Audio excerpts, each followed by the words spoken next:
राजनीति में साथ। सर मैं बात करूंगा, जैसे ही परिवार को वहाँ पे आंदोलन कर रहा था परिवार, उनको रोकने का काम प्रशासन द्वारा किया गया। परिवार एसपी के पास जाता है, वहाँ पे परिवार की एफआईआर दर्ज नहीं होती है। आज परिवार एफआईआर दर्ज कोर्ट से करवाता है, क्या करें?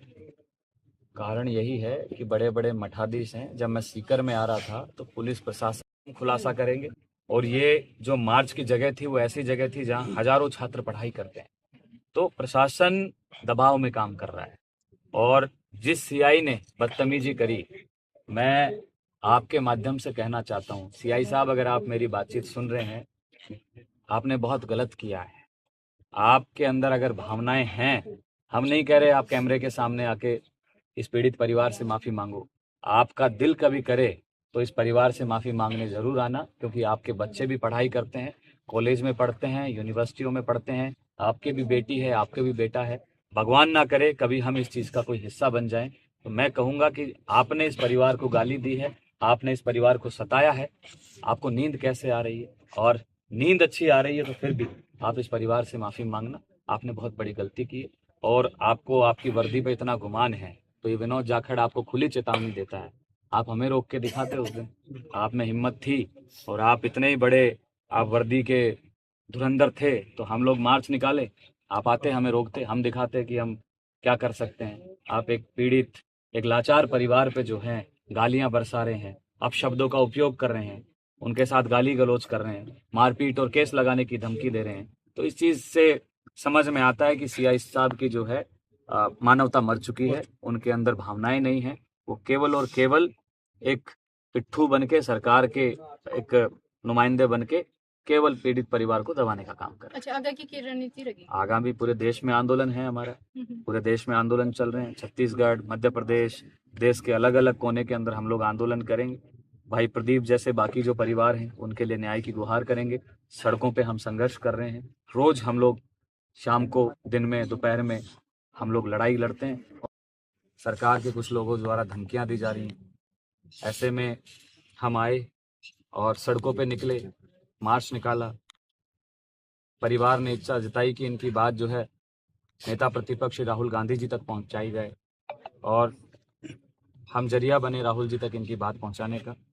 राहुल गांधी जी ने इनको आश्वासन दिया कि वो इस लड़ाई में जो है इनके साथ में खड़े हैं, पीड़ित परिवार के साथ में हैं, और यथासंभव जो मदद हो सकेगी वो मदद राहुल गांधी जी करेंगे।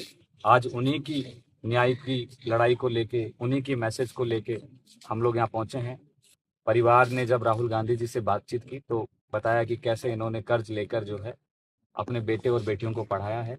तो हमने एक छोटी सी शुरुआत करी, क्योंकि राहुल गांधी जी का साफ संदेश है कि पीड़ित परिवार के साथ में आपको खड़े रहना है।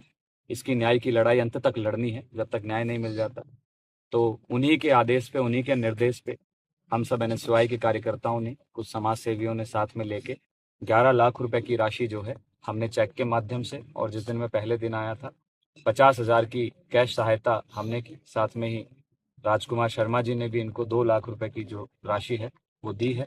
और भी हमने प्रदेश भर की समाज सेवियों, भामाशाहों से और लोकल नेताओं से निवेदन किया है कि आप इस परिवार का सहारा बनिए, साथ दीजिए, क्योंकि ये घटना किसी भी परिवार के साथ घट सकती है।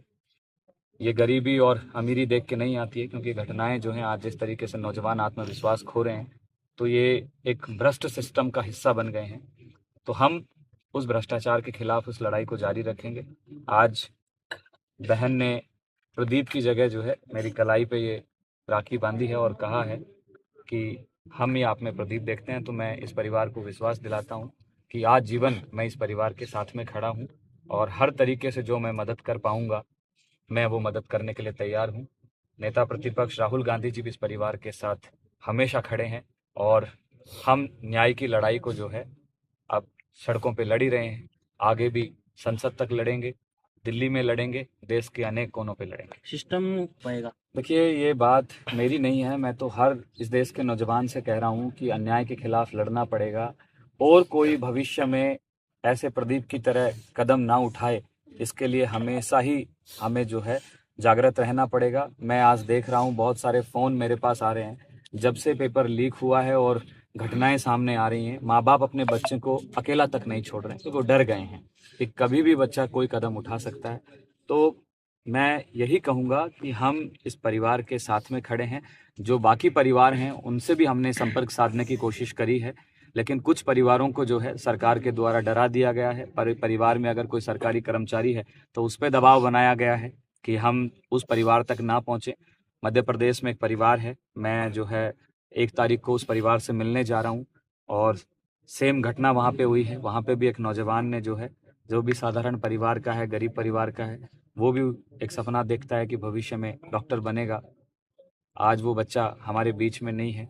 तो ऐसे बहुत सारे प्रदीप और बहुत सारे देश के अलग-अलग कोनों में जो हैं छात्र आत्महत्याएं कर रहे हैं। ये बहुत देश जो है विकट परिस्थिति से गुजर रहा है। परिवार की और इस देश के युवाओं की, छात्रों की एक ही मांग है कि जिस शिक्षा मंत्री की वजह से सारा कुछ खेल हुआ है, वो भ्रष्टाचारी शिक्षा मंत्री इस्तीफा दे।